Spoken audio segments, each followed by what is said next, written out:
और वहीं केदारनाथ विधानसभा सीट पर उपचुनाव होना है, ऐसे में चुनावी प्रचार भी अब तेज होगा। उपचुनाव में बीजेपी के स्टार प्रचारक चुनाव प्रचार करेंगे। 13 नवंबर को वोट डाले जाएंगे, तो काफी कम समय यानी आज से मात्र 13 ही दिन बचे हैं। 13वें दिन अब वोट केदारनाथ उपचुनाव में डाले जाएंगे और इसको लेकर अब चुनावी प्रचार तेज हो गया है। यानी अब जो बीजेपी के स्टार प्रचारक हैं वो उपचुनाव को लेकर केदारनाथ सीट पर चुनाव प्रचार करेंगे। और चलिए इसी पर ज्यादा अपडेट के लिए सोनू लगातार हमारे साथ बने हुए हैं। सोनू, क्या कुछ अपडेट है चुनाव प्रचार को लेकर?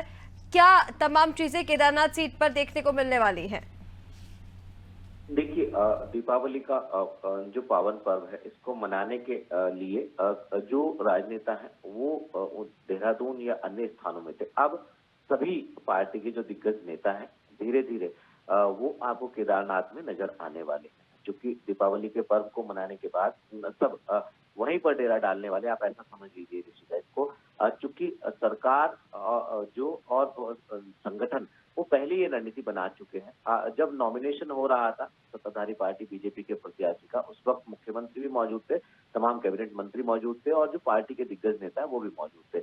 अब जो प्रचार है वो धीरे धीरे रफ्तार पकड़ेगा, चूंकि समय ज्यादा नहीं है। और ये उपचुनाव जो है दोनों ही पार्टियों के लिए एक मुख्य मुकाबला आप इसको मान सकते हैं।